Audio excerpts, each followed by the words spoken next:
la Loire, le plus grand fleuve de France.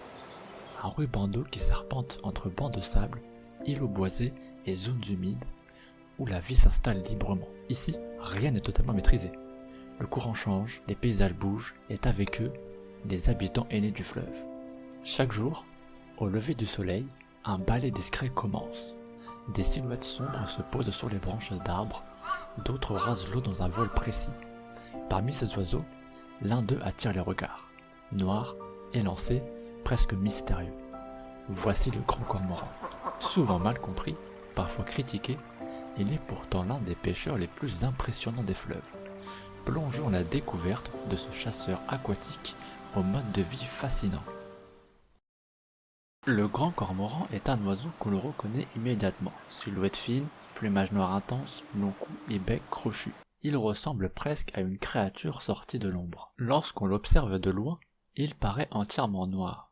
Mais dès qu'un rayon de soleil frappe ses plumes, des reflets vert bronzé bleutés apparaissent comme une armure irisée. Ses yeux, d'un bleu vert presque fluorescent, lui donnent un regard perçant, presque reptilien. Avec une envergure pouvant atteindre 1,60 m, le cormoran est l'un des plus grands oiseaux pêcheurs du fleuve. Son corps est profilé, taillé pour la plongée.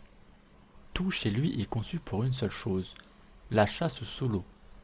Pas de plumage gonflé comme celui des canards, pas de rondeur, le cormoran est aérodynamique et aquadynamique. Sur les branches au-dessus de la Loire, il se tient droit, presque immobile, comme une statue sombre. À première vue, on pourrait croire qu'il se repose. En réalité, il se prépare, car lorsqu'il entre dans l'eau, son vrai visage se révèle. Avant de plonger dans son mode de vie, remettons le grand cormoran à sa place dans l'arbre de la vie des oiseaux. Son nom scientifique est Phalacrocorax carbo. C'est important car ce nom est utilisé partout dans le monde, quelles que soient les langues. Il appartient à l'ordre des Suliformes, un groupe d'oiseaux spécialisés dans la vie aquatique qui rassemble aussi les fous de bassin et les frégates, des oiseaux marins impressionnants. Sa famille, c'est celle des Phalacrocoracidae, autrement dit la famille des cormorans. Ce sont des oiseaux plongeurs au corps allongé, aux pattes palmées et faits pour la chasse sous l'eau. Dans cette famille, le grand cormoran est l'un des plus répandus en Europe et c'est celui que l'on observe le plus facilement sur la Loire. Mais attention, sur la Loire, on ne trouve pas n'importe quel cormoran. La majorité de ceux observés ici appartiennent à une sous-espèce spécifique, Phalacrocorax carbo sinensis, qu'on appelle parfois le cormoran continental. Quelle est la différence? Le Phalacrocorax carbo vit surtout en bord de mer, plutôt sur les côtes du nord. Le Phalacrocorax carbo sinensis, celui de la Loire, s'est adapté aux fleuves et aux eaux intérieures. C'est donc cette sous-espèce continentale, plus souple et opportuniste, que l'on observe en colonie le long du fleuve. Le grand cormoran ne pêche pas comme les autres oiseaux. Il ne se contente pas de plonger le bec dans l'eau comme une aigrette. Il entre totalement dans l'eau, disparaît sous la surface, et devient un véritable prédateur sous-marin. À la manière d'une torpille vivante, il se faufile entre les herbiers, change brusquement de direction et poursuit sa proie avec une agilité impressionnante. Son corps fin lui permet de nager vite, ses pattes palmées agissent comme des propulseurs et sa queue rigide sert de gouvernail. Il peut rester en apnée jusqu'à 1 minute, parfois plus, et atteindre 10 mètres de profondeur. Contrairement à de nombreux oiseaux aquatiques, ses plumes ne sont pas totalement imperméables, et c'est volontaire. Cela lui permet de s'enfoncer plus facilement dans l'eau sans flotter comme un bouchon. C'est un choix évolutif, risqué, car une fois sorti, il sera trempé mais extrêmement efficace pour la chasse. Quand il repère un poisson, tout va très vite. Un mouvement de tête, un coup de bec précis, et la proie est attrapée. Le poisson n'a aucune chance. Avalé tout entier, la tête en premier pour éviter que les nageoires ne se déploient, il glisse directement dans l'estomac. En une journée, un cormoran peut consommer 400 à 500 grammes de poisson, soit l'équivalent de plusieurs gardons ou sablettes. Pour un pêcheur humain, ce serait déjà une belle prise. Et une fois sa chasse terminée, une scène typique commence, celle qui intrigue le plus les observateurs. Après la plongée, le cormoran remonte à la surface, trempé, lourd, les plumes saturées d'eau. Contrairement au canard ou au cygne, il ne peut pas compter sur une couche de graisse imperméable pour rester au sec. Alors il cherche un perchoir, une branche morte, un rocher émergé ou même un panneau de signalisation au bord du fleuve. Et là, il se fige, aile grande ouverte, immobile parfois pendant de longues minutes. Cette posture est devenue sa signature visuelle. Beaucoup l'imitent pour plaisanter, bras écartés, comme un oiseau en pleine démonstration. Mais ce geste n'a rien d'un spectacle. Il s'agit d'un comportement vital. Sécher ses plumes pour pouvoir voler à nouveau, réguler sa température corporelle après la plongée, et peut-être même intimider les autres oiseaux en se donnant une apparence plus grande. Beaucoup de passants pensent qu'il prend le soleil, mais en réalité, il se prépare car dès que ses ailes seront sèches, le cormoran repartira en vol, prêt pour une nouvelle chasse ou pour rejoindre sa colonie. Le grand cormoran n'est pas un solitaire.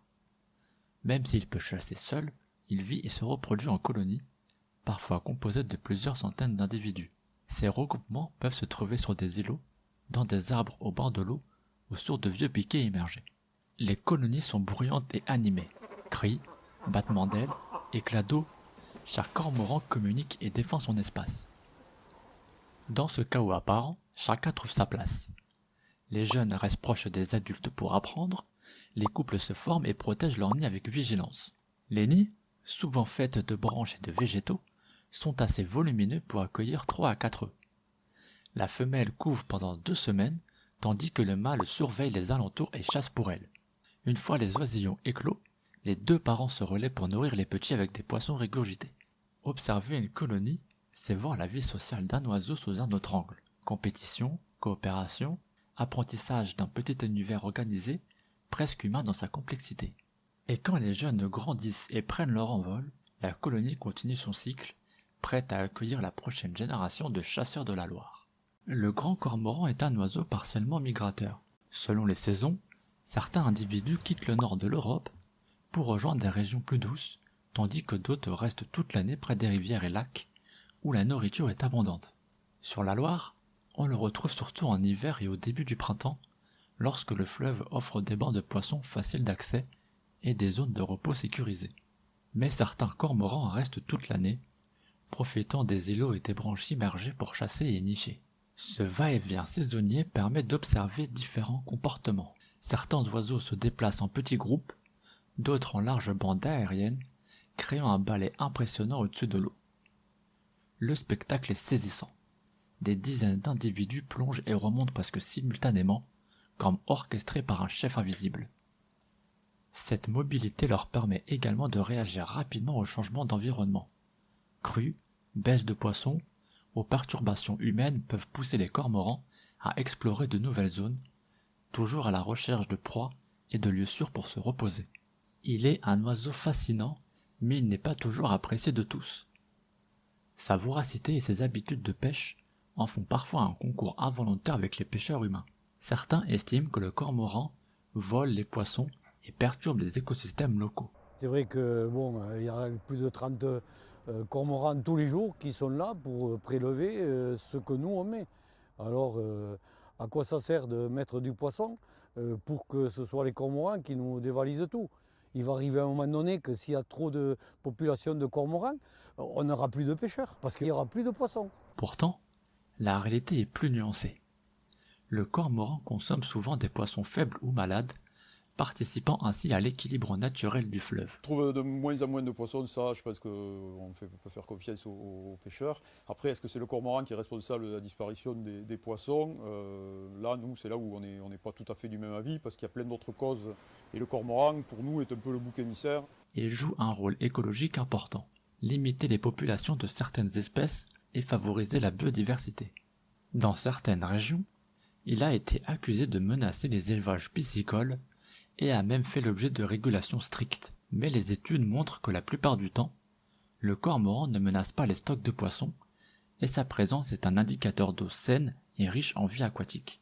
Observer ce débat, c'est comprendre que le cormoran est un symbole de la relation complexe entre l'homme et la nature. Entre admiration et critique, il reste un oiseau qui suscite des passions et des discussions animées. Pourtant, le grand cormoran a longtemps fasciné les humains. Dans certaines cultures asiatiques, il était même dressé pour la pêche, attaché à un petit anneau autour du cou pour empêcher de tout avaler et accompagne les pêcheurs sur les rivières. Ces pratiques permettent encore aujourd'hui de voir le cormoran sous un angle presque mythique, partenaire de l'homme et maître de l'eau à la fois. En Europe, son image a oscillé entre admiration et méfiance. Les pêcheurs traditionnels le sont souvent accusés de piller les fleuves, tandis que les naturalistes et les amateurs de nature l'ont observé comme un véritable virtuose de la pêche. Les légendes locales racontent parfois des histoires de gardiens des rivières, symboles de vigilance et de persévérance. Ces récits reflètent le respect mêlé à la crainte que les hommes ont toujours eu pour cet oiseau sombre et mystérieux, capable de disparaître sous l'eau et de réapparaître ailleurs. Aujourd'hui, il continue de marquer les esprits, non seulement par sa capacité physique, mais aussi par sa présence imposante et son rôle dans la biodiversité de la Loire. La Loire n'est pas seulement un décor pour le grand cormoran, c'est un véritable refuge pour la biodiversité. Ses îlots, ses bancs de sable et ses berges boisées offrent abri et nourriture à une multitude d'oiseaux aquatiques, hérons, aigrettes, mouettes et bien sûr les cormorans. Mais ce fleuve reste fragile. L'urbanisation, l'agriculture intensive et l'usage de pesticides menacent la qualité de l'eau et les populations de poissons. Sans poissons, le cormoran ne peut pas survivre. Sans zone de repos, il ne peut pas nicher ou se reposer après la chasse. Heureusement, des initiatives locales comme la protection des zones humides, l'installation de nichoirs et la sensibilisation des riverains permettent au fleuve de rester un lieu sûr pour ces oiseaux. Observer un cormoran en train de plonger ou de sécher ses ailes, c'est aussi prendre conscience que chaque geste compte pour préserver ces écosystèmes. La Loire, avec ses eaux changeantes et ses paysages variés, reste un laboratoire vivant de la nature où l'on peut suivre le rythme de la vie sauvage et comprendre l'importance de préserver ce patrimoine naturel unique. Le grand cormoran, maître silencieux de la Loire, nous montre combien la vie aquatique peut être fascinante et complexe.